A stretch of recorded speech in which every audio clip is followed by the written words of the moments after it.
오늘부터 몇 달 동안 고린도후서를 생각하면서 은혜를 받도록 하겠습니다.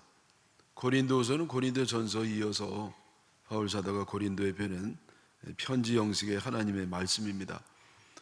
제가 말씀드린 것처럼 고린도 교회는 많은 문제가 있었는데 바울 사도가 영감을 받아가지고 하나님의 뜻을 전파해 주므로 그 교회가 더욱더 문제를 해결하면서 아름답게 성장해 나갔습니다. 바울 사도가 고린도 전서를 기록하고 저들에게 보낸 다음에 궁금한 마음을 가지고 기도하면서 그 결과가 어떤지, 반응이 어떤지 기다리고 있었습니다. 심부름을 하고 왔던 디도가 보고를 하는데 하나는 좋은 소식이고 하나는 좋지 않은 소식이었습니다. 좋은 소식은 저들이 바울 사도를 통해서 주신 하나님 말씀을 듣고 회개함으로 새로운 헌신과 삶으로 변화됐다고 하는 소식이었고요. 또 하나는 그렇게 간절한 하나님의 말씀을 저들이 읽었음에도 불구하고 여전히 바울 사도를 반대하고 공격하는 사람들이 있었다는 겁니다. 그래서 바울 사도가 한편으로는 감사하면서도 또 한편으로는 당신의 사도직이 어쩌다 우연히 된 것도 아니고 본인이 원해서 된 것도 아니고 하나님께서 세우셨다고 하는 그런 변호가 있었고요. 또 그곳에 아직도 영향을 끼치고 있는 율법주의자들에 대해서 경고하는 그런 말씀이 주된 내용이 되겠습니다. 1장 1절 보겠습니다. 하나님의 뜻으로 말미암아 그리스도 예수의 사도된 바울과 형제 디모데는, 이 바울 사도 그리고 이 디모데가 사도가 된 것은 사람의 뜻으로 된 것이 아니고 하나님의 뜻으로 됐다는 겁니다. 바울이 하고 싶어서 된 것도 아니고 하기 싫어서 안 된 것도 아니고 하나님의 뜻으로 된 것이다.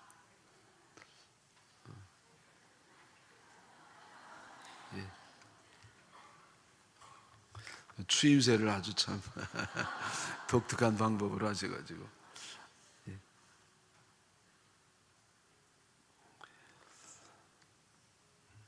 여러분, 우리가 직분을 맡은 것도 하나님의 뜻으로 말미암아 된 건 줄 믿습니다. 내가 하고 싶다고 하는 것도 아니고 안 하고 싶다고 안 하는 것도 아니고 어쩌다 운명의 장난도 아니고 잘못 걸려서 된 것도 아니고 하나님이 사전에 예정하시고 섭리하시고 선택하시고 사용하셔서 집사도 되고 권사도 되고 장로도 되고 전도사도 되고 목사도 되고 하나님의 일꾼들이 된 줄 믿습니다. 하나님 우리들에게 맡겨진 것이라고 하면 결코 소홀히 할 수가 없습니다. 누가 맡긴 건데요? 하나님 맡기신 건데. 그래서 여러분 잘 감당하시기를 축원합니다. 바울 사도가 편지 쓸 때마다 늘 공통된 인사의 내용이 있었는데 2절이죠. 하나님 우리 아버지와 주 예수 그리스도로부터 은혜와 평강이 있기를 원하노라. 이 고린도서뿐만 아니라 바울 사도는 편지 쓸 때마다 은혜와 평강이 있기를 원한다. 너희들 복 많이 받고 부자 되고 건강하라, 그렇게 할 법도 한데 한 번도 그렇게 말한 적이 없고요. 늘 편지 쓸 때마다 은혜와 평강이 있기를 원한다. 왜냐하면 은혜보다 좋은 게 없기 때문에 그랬습니다. 여러분, 은혜보다 좋은 건 없어요. 우리가 찬양할 때 늘 부르는 것 마찬가지로 은혜 아니면 살 수 없고 설 수 없고, 여태까지 내가 잘해서 잘나서 이만큼 살아온 게 아니고 순전히 100% 아니 200% 하나님의 은혜로 여기까지 온 줄 믿습니다. 은혜가 뭐냐? 은혜는 자격 없는 사람이 받는 하나님의 사랑과 축복입니다.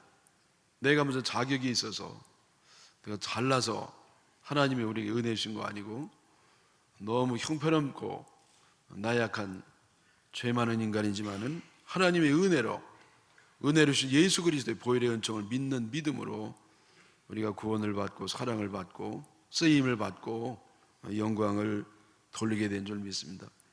우리는 이미 너무 넘치는 은혜를 받아서 알 수 없는 은혜, 갚을 수 없는 은혜. 그런데 은혜를 또 거기다가 또 은혜를 기원하는 겁니다. 그래서 은혜 위에 은혜입니다. 사랑하는 여러분, 우리가 인정하건 인정하지 않건 알건 모르건 은혜 가운데 여기까지 왔는데 앞으로도 은혜 위에 은혜를 받으시기를 축원합니다. 다음에는 평강입니다. 평강. 여러분, 평강은 돈보다도 그리고 건강보다도 더 중요한 겁니다. 세상 사람들이 가장 귀하게 여기는 돈입니다. 돈을 얼마나 귀하게 여기는지, 이 돈 때문에 돌아가지고 돈이라고 하는지 하더니 돈이요 사람을 완전히 돌게 하고, 돈 없으면 못 살고, 돈이 하나님이고 돈이 목표고 돈이 비전이고, 그것이 세상입니다. 근데 여러분, 돈보다 더 귀한 게 있는데 건강이에요. 왜냐하면 건강을 상하면 돈을 다 쓰면서도 건강을 회복하려고 하기 때문입니다. 그러면 건강이 최고 좋은 거냐? 그것도 아닙니다. 왜냐하면 평강이 더 좋기 때문에 그렇습니다. 아무리 건강하면 뭐합니까? 마음이 괴로우면 아무 소용이 없습니다. 아무리 산의 진미를 먹는다 할지라도 모래알을 씹는 것과 같고, 고래등 같은 집에서 금단 5층에 잔다 할지라도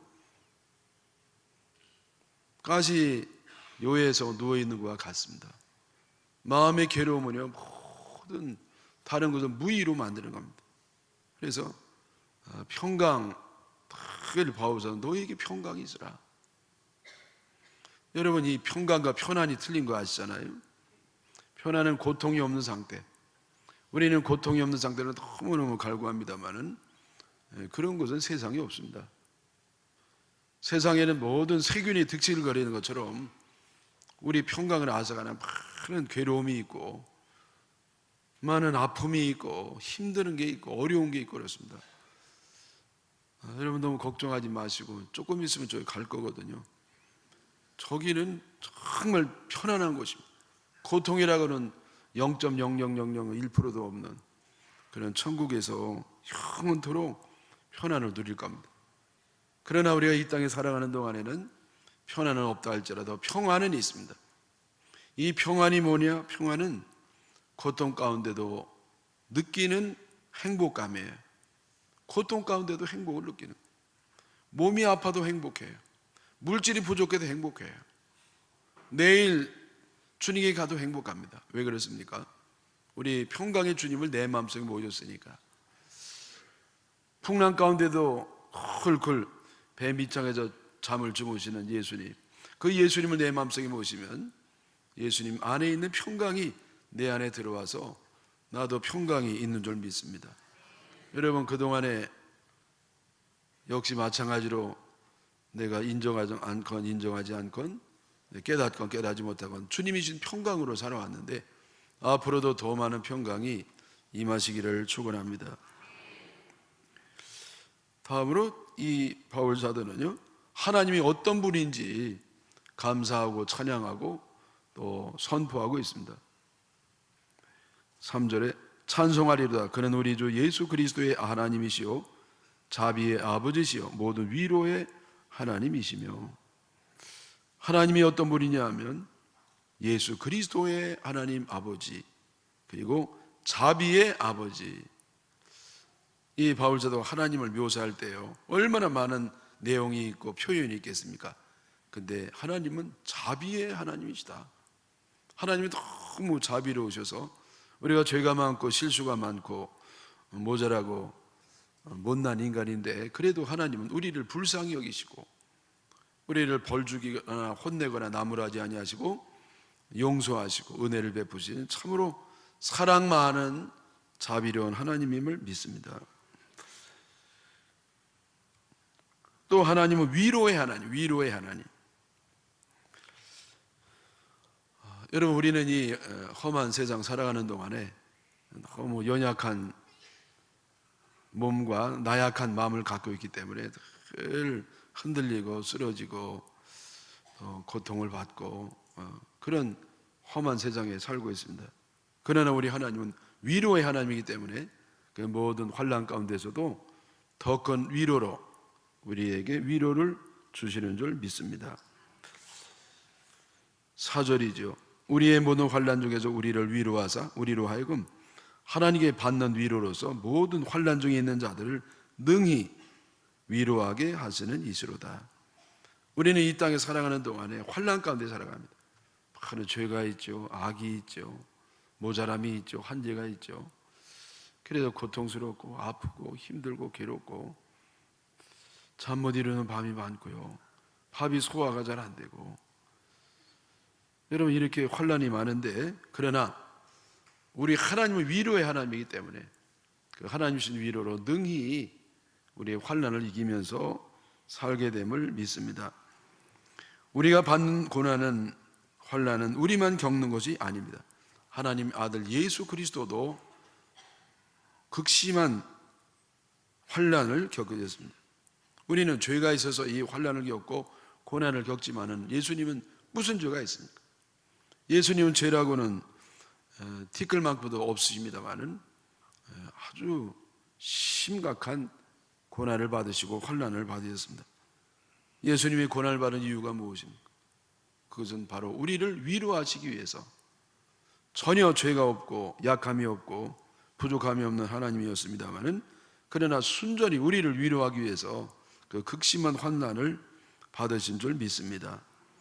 5절에요. 그리스도의 고난이 우리에게 넘친 것 같이 우리가 받는 위로도 그리스도로 말미암아 넘치는도다.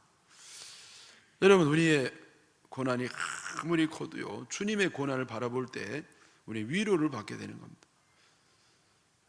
제가 그 전에 부목생활 할 때요, 함께 사역하던 전도사님이 계셨는데, 이 전사님은요 6.25 때, 1.45 때 그 추운 때 애들을 데리고 남쪽으로 피난을 가다가 애들이 다 죽었습니다. 피난 도중에 죽었어요. 제대로 먹지 못하고 제대로 보온이 안 되고, 그래서 굶어서 얼어서 죽었습니다. 남편은요 그때 수리 조합장하고 계셨는데 공산당들이 데려와가지고 그를 끌고 갔어요. 그 다음에 행방불명이 된 겁니다. 남편을 잃으셨죠. 애들을 넷이나 한꺼번에 잃으셨죠. 그분이 이제 은혜 받고 전도사님이 되었습니다. 근데 이분이 가시면 위로가 되는 겁니다. 여러분, 우리 인간의 고통 가운데 가장 큰 것이 아마 자식의 죽음을 보는 아픔이라고 생각하는데, 성도들 가운데 자식이 죽은 도저히 위로의 말을 전하는 것이 오히려 신뢰가 되고, 그래서 말도 할 수 없는 그런 입장이 되는데, 이 전사님이 가가지고요 말이 필요 없어요. 그냥 손잡고, 아이고 어떻게, 그냥 손잡고 있으면 위로가 되는 겁니다. 그래도 4명이나 죽으신 애들이 죽은 전도사님 보니까 그냥 위로가 되는 거예요. 네? 저도 애를 이제 둘을 낳았는데요, 하나는 딸을 낳고 하나는 계집애를 낳았는데, 어느 집사람이 와가지고 집사람한테 참 고맙다고 뭐가 고마우냐면 딸 둘 낳아서 너무 고맙다는 거예요. 왜냐하면 자기는 딸 하나 낳았다고 구박을 엄청 받았는데, 우리는 딸이 둘이나 되니까 그걸 보면서 엄청 은혜가 되고 위로가 됐다고.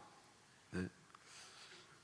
여러분, 우리 예수님의 고난을 보면서 위로가 되는 이유가 뭐냐면은 주님이 받은 고난이 너무 크기 때문에, 내가 받은 고난은 아무것도 아닌 그런 생각 때문에 위로를 받는 겁니다. 예수님은 채찍을 맞으시고요, 또 십자가에서 대못에 박히셔가지고 7시간이나 매달려 계시고, 인간으로서는 참을 수 없는 고난을 당하셨습니다. 또 예수님은요 왕이 되려고 기도에다가 실패했다고 하는 영모죄라고 하는 말도 안 되는 죄를 뒤집어 쓰고 그렇게 사형을 받으신 겁니다. 여러분, 세상에 예수님이 뭐 한다고 왕이 되시겠어요? 네? 그리고 여러분, 예수님이 이렇게 구원해 주려고 하는 사람들은 딴 사람은 몰라도 그걸 감사하다고 해야 되지 않습니까? 감사는커녕 십자가에 못 박으라고. 그냥 예수님 호산나 하면서 환영할 때는 언제고 그게 얼마나 됐다고 일주일도 안 돼가지고 큰 십자가에 못 박으라고. 예? 이런 배신이요, 어떻게 이렇게 빨리 배신할 수 있고 이렇게 가까운데 자기를 구원하려 생명을 바치는 사람한테 그렇게 배신하는 경우가 어디 있습니까? 여러분, 우리가 배신을 당해도요 예수님처럼 당하진 않았어요. 우리가 육체적 고통을 받아도 예수님처럼 그런 고통 받지는 않았습니다. 내가 정신적인 억울함을 당해서도 예수님처럼 억울한 일을 당하진 않았습니다. 여러분, 우리가 아무리 힘들어도 예수님처럼 십자가 못 박힌 건 아니지 않습니까? 예수님처럼 모욕당하고 창피당하지 않지 않았습니까? 예수님처럼 전 인류에게 배신당하지는 않지 않았습니까? 그래서 우리는 죄 없으신 예수님이 그 고난을 당하신 거 보면서 우리가 위로가 되는 줄 믿습니다. 결국 예수님은요 우리 대신 그렇게 환난과 고난을 당하시고 하나님의 위로를 받으셔서 부활하셨죠. 승리하셨죠. 승천하셨죠. 만민을 다스리고 심판하시고 왕중왕이 되시는 그런 위로를 받으신 줄 믿습니다. 6절에 또 보겠습니다. 우리가 환난 당하는 것도 너희가 위로와 구원을 받게 하려는 것이요 우리가 위로를 받는 것도 너희가 위로를 받게 하려는 것이니 이 위로가 너희 속에 역사하여 우리가 받는 것 같은 고난을 너희도 견디게 하느니라. 여러분, 고난은 우리만 받은 거 아니었어요. 죄라고는 하나도 없으신 예수님도 받으셨어요. 예수님 고난받은 이유는 우리를 위로하시려고. 그러나 여러분, 이것은 사도들도 마찬가지였어요. 우리가 누구냐? 사도와 전도자 일행들인데, 여러분, 사도와 신앙의 선조들도 왜 그런 고난을 받고 환난을 받았느냐? 너희가 위로와 구원을 받게 하려는 것이다. 그 사도들을 보면서 우리는 위로를 받고 구원을 받는 겁니다. 또 우리가 받는 것 같은 고난을 너희도 견디게 하느니라. 견디게 하시려고. 우리는 도저히 못 참겠어요. 그러나 이 사도가 이걸 견디는 거 보면, 신앙의 선조들이 견디는 거 보면 나도 견딜 수 있는가 보다. 그러면서 견디게 됨을 믿습니다. 여러분, 신앙의 선조들은요 무슨 잘못이 있어요? 바울의 잘못이 뭐가 있습니까? 그러나 복음을 전파한 이유 하나 때문에 그 극심한 환난을 당하는 겁니다. 신앙의 선조들도요 이것 때문에 고난을 받고 환난을 받고 핍박을 받고 고문을 받고 죽임을 당하고 화형에 죽고 사자밥이 되기도 하고, 식구들은요 다 뿔뿔이 흩어지고, 애들은 교육받지 못하고 편안한 삶과는 영원히 결별하는 이런 엄청난 환난을 받게 됐는데, 왜 그런 고난을 죄 없는 분들이 받았느냐? 우리에게 위로하기 위해서 구원을 해주시고 그 고난을 견디도록 그렇게 사도들이 그 어려움을 당했다는 겁니다. 여러분, 우리 기독교인들의 고난은요 이해가 안 되는 건 아닙니다. 얼마든지 이해가 될 만한 겁니다. 내가 뭔가 잘못해도 받는 것은요 이해가 됩니다. 내가 잘못해 당하니까 이 고난에 내가 달게 받을 수 있지. 그러나 내가 잘못한 것은 없는 것 같은데 고난 당하면 너무 억울한 겁니다. 네? 여러분, 이게 힘들고 어렵어요. 이해가 안 가는 겁니다. 내가 믿음으로 살려고 이렇게 애를 쓰고 순종하려고 애를 쓰고 여기까지 왔는데 하나님 왜 나에게 이런 고난을 주십니까? 왜 내가 뭘 잘못해서 이런 어려움을 주십니까? 그러면서 우리는 하나님의 서운하고 하나님의 이해가 안 되는 경우가 있어요. 근데 여러분, 우리가 이런 고난을 당하는 것은 어떻게 보면 너무나 당연한 겁니다. 왜냐하면 예수님도 죄가 없으신데 그런 고난을 당하셨기 때문입니다. 여러분, 우리는 예수님 뒤를 따라가려고 작정한 사람들입니다. 우리가 주님의 뒤를 따라가려고 하면 그렇게 고난을 당하신 주님이신데 어떻게 나는 조금도 고통도 없어야 되고 욕먹는 것도 없어야 되고 오해도 안 받아야 되고 명예는 보존돼야 되고 존경만 받고 사랑만 받고 축복만 받고 편하기만 하고 행복하기만 하고 모든 게 일치월장 부귀영화 장수무강, 여러분 그런 것만 있을 수가 있냐는 것이죠. 예수님이요 태어나실 때 2세 이후에 다 죽는 그런 분위기 속에서 살벌한 분위기 속에 태어나셨습니다. 그리고 목숨에 위태로워지시니까 애굽에 가서 조마조한 마음으로 피하고 계시고, 그리고 저 갈릴리에 올라가서 복음을 사역을 전파하는데 많은 사람들에게 배척을 받으시고 미움을 받으시고 오해를 받으시고 이단이라고 하고, 예?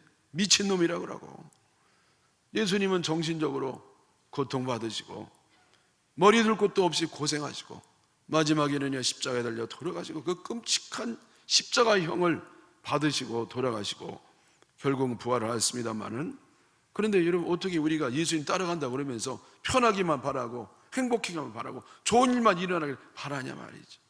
네? 물론 여러분 우리가 예수 믿으면 구원받고 사랑받고 축복받고 능력받고 은혜받고 모든 게 좋은 겁니다. 그러나 그것만 있는 건 아니란 말이에요. 예수님이 가시밭길을 갔기 때문에 우리도 좀 예수님처럼 큰 가시는 아니지만은 작은 가시는 밟고 가야 되는 겁니다. 예수님 십자가를 졌기 때문에 우리는 그런 십자가는 아닐지라도 나에게 해당하는 작은 십자가가 있어서 그걸 내가 지고 가야 주님의 뒤를 따라갈 수가 있는 겁니다.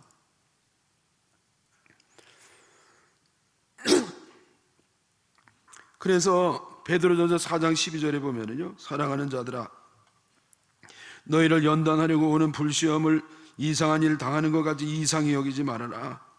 네? 너에게 오는 시험을 이상하게 여기지 말라는 거예요. 이상한 게 아니라는 거예요. 그러면 이 이상하게 여기지 말고 어떻게 하느냐? 도리어 너희가 그리스도의 고난에 참여하는 것으로 즐거워하나. 여러분 우린 그리스도의 고난에 참여하는 것이니까 얼마나 감사한 일이냐는 거예요. 네? 여러분 우리같이 형편없는 죄인들이요 어디 감히 그리스도의 고난에 참여할 수가 있습니까? 이 그리스도의 그 숭고한 고난에 참여하는 자체가 큰 은혜요 특권인 줄 믿습니다. 물론 그것은 고난의 길이고 참 어려운 길이고 힘든 길이고 우리 내 육신은 원치 않는 길이지만은, 그러나 그리스도의 고난에 동참하는 것은 이건 큰 은혜요 특권인 줄 믿습니다. 네? 그리고 왜 이런 은혜를 주는가? 이는 그의 영광을 나타내실 때에 너희로 즐거워하고 기뻐하게 하려 함이라. 여러분 우리 주님이 고난으로 끝난 게 아니었어요. 우리 하나님이 그리스도를 위로하셔서 영광으로 끝나는 겁니다. 주님이 십자가를 지고 고난을 받았기 때문에 부활의 영광, 영생의 영광, 온 만물을 다스리는 영광을 주님이 주신 겁니다. 여러분 마찬가지로 우리가 그리스도의 고난에 참여할 때만이 그리스도의 고난에 참여할 수가 있는 겁니다. 우리가 그리스도께서 고난을 주실 때 도망간 사람은 주님의 영광을 받으실 때 그 자리에 없는 겁니다. 여러분 이게 이론은 쉽지만 이게 어려운 겁니다. 그러나 우리는요 영광을 바라보면서 이 고난을 감사하고 또 영광을 돌리시기를 축원합니다. 어느 능력 많으신 목사님이요 미국 가서 PhD를 받았어요. 여러분 이 목사님들이 주로 목회학 박사를 받는데 이분은 대학에서 교수를 할 수 있는 PhD를 받았어요. 철학 박사가 돼가지고 한국에 특별히 초빙을 받아가지고 웬만한 교회에서 목회를 하시는데 너무 어려운 겁니다.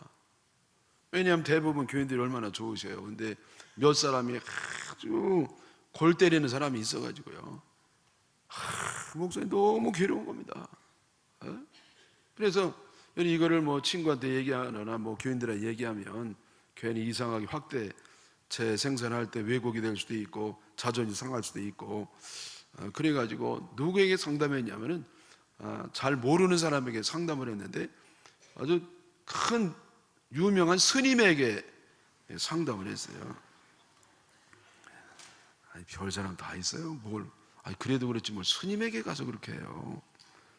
그래서 이 양반이요 스님한테 가가지고 내가 이렇게 공부도 많이 하고 내가 영적으로나 지성으로나 모든 면에 갖췄는데 너무 힘들어가지고 이 목회를 그만둘까 할까 그렇게 고민이 될 정도로 고민하니까 내 앞길을 좀 가르쳐 달라고 그런 겁니다. 그랬더니 여러분 이 스님이 뭐라고 얘기하냐면은 당신은 하나님 뜻을 잘못 알았다는 거예요. 그게 무슨 말이냐니까 당신이 제자가 되는 거는 예수님 뒤를 따라가는 건데, 예수님이 십자가를 지고 그 고난을 당하셨는데 당신은 왜 영광만 받고 축복만 받고 편안하려만 원하느냐? 예수님의 제자라면 당연히 예수님처럼 고난받고 핍박받고 가시밭길을 가야지. 그래야 영광에 동참하지 않냐고. 알기는 잘 알대. 야, 그 당신이 잘못 믿었다는 거예요. 예수 믿고 복 받는 게 아니라는 거예요.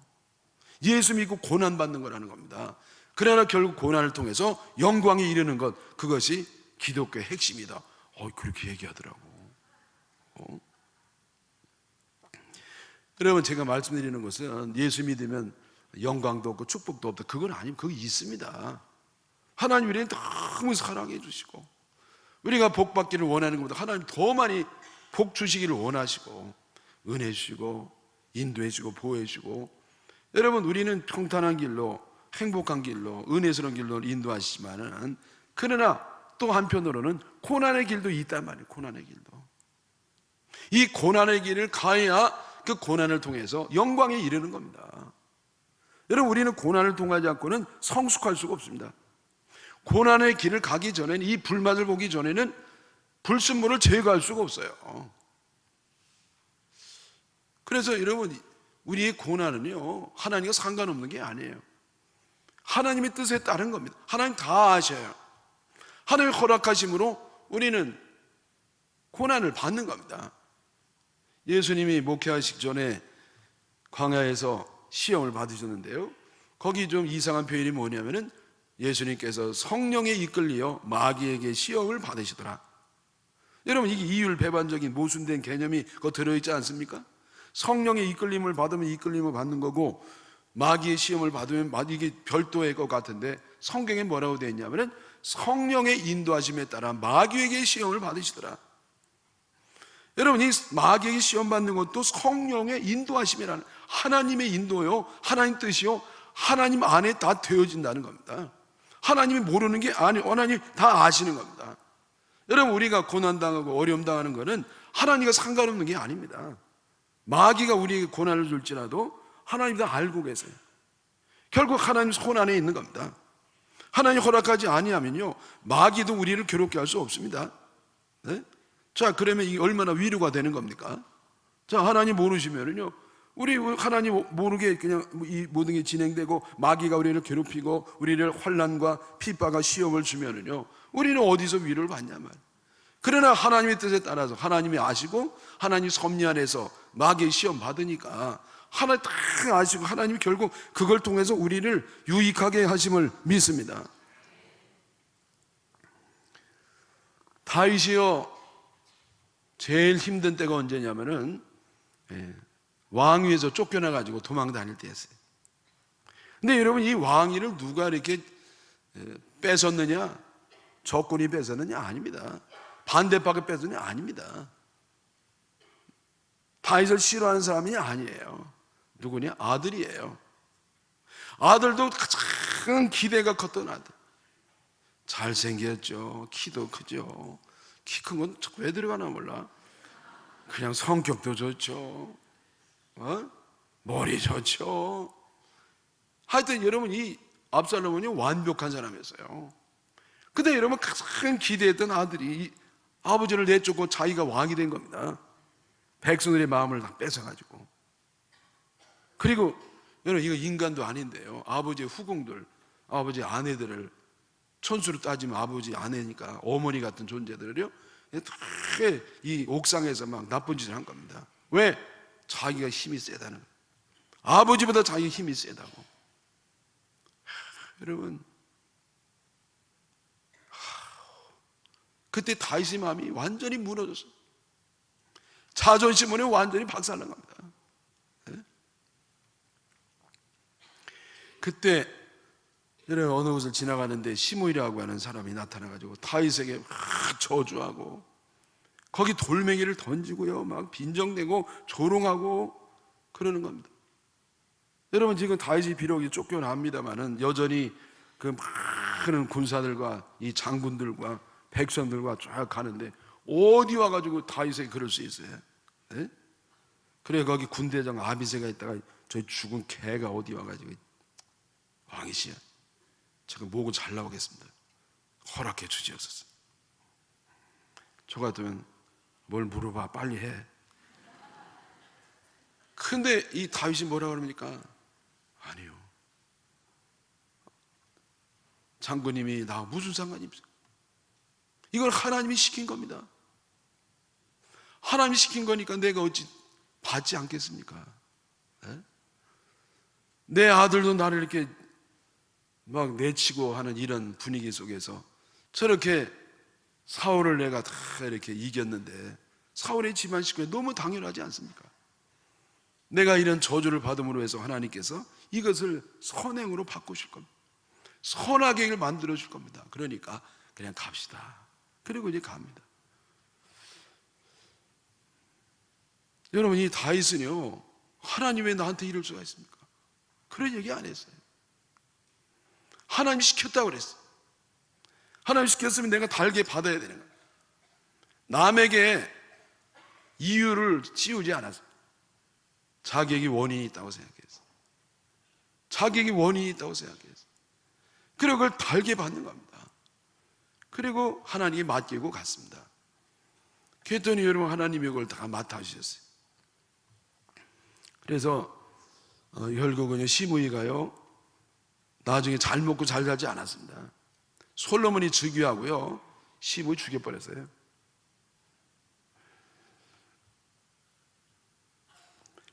여러분 그 압살롬도요 요압 장군이 죽여버렸습니다.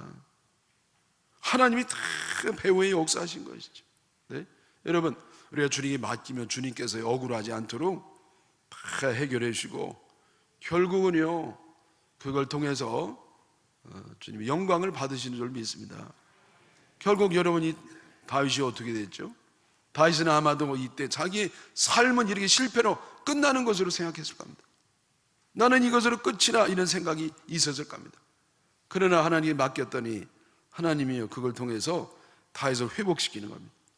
다윗이 철저히 낮아지게 하시고 겸손하게 하시고 순수하게 하시고 더 신중한 왕이 되게 하시고 너그러운 왕이 되게 하시고 현명한 왕이 돼가지고요 이 다윗의 이후에는요 아주 훌륭한 왕이 돼서 이스라엘의 가장 빛나는 영광을 받는 왕이 된 줄 믿습니다.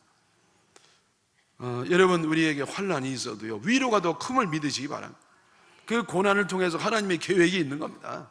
주님께 맡기고요 억울하게 생각하지 말고 하나님 나한테 이룰 수 있습니까? 서운해하지 마시고 나에게 원인이 있다고 생각하고 하나님 시켰다고 생각하고 믿음으로 반응하시고 다 주님께 맡기셔서 위로를 받기를 축원합니다. 하나님 우리들에게 그 죽음 같은 고난에서도 건지시는 것은 과거에 국한된 것만 아닙니다. 10장 10절에요 1장 10절에요 그가 이같이 큰 사망에서 우리를 건지셨고 또 건지실 것이며 이후에도 건지시기를 그에게 바라노라. 하나님이 바울 사도를 과거의 큰 사망에서 번번이 건지셨습니다. 이제 지금도 이 어려운 사망에서 나를 건지실 것이고 이후에도 건지실 것이다. 과거와 현재와 미래 가운데 하나님은 동일하게 역사하십니다. 여러분 우리가 잊어먹으려 그러죠. 하나님 왜 이런 어려움을 주시냐고. 옛날에도 그런 거 많이 있었습니다. 그러나 과거에 하나님이 나를 그 환난에서 위로해 주셔서 구원해 주셨고 또 지금 당하는 것도 반드시 하나님께서요 구원해 주심을 믿습니다. 그리고 앞으로는 그런 일이 없기를 바라지만은 어떤 환난이 있어도 환난 가운데도 주님이 나를 구원해 주실 겁니다. 과거의 역사인 하나님 현재도 역사하시고 미래도 역사해 주시니까 하나님은 어제나 오늘이나 동일하신 하나님임을 믿습니다. 과거의 역사는 하나님 현재의 역사 안 해주겠어요? 현재 역사는 하나님은 미래 왜 역사 안 해주겠습니까? 하나님은요 과거에 나를 구원해 주신 그 동일한 방식으로 나를 구원해 주시고 앞으로도 그렇게 해주시고 영원히 자비하신 하나님, 위로의 하나님, 역전의 명수인 하나님, 우리의 모든 합력의 선을 이루신 하나님, 그걸 믿으시고 승리하시기를 주님의 이름으로 축원합니다.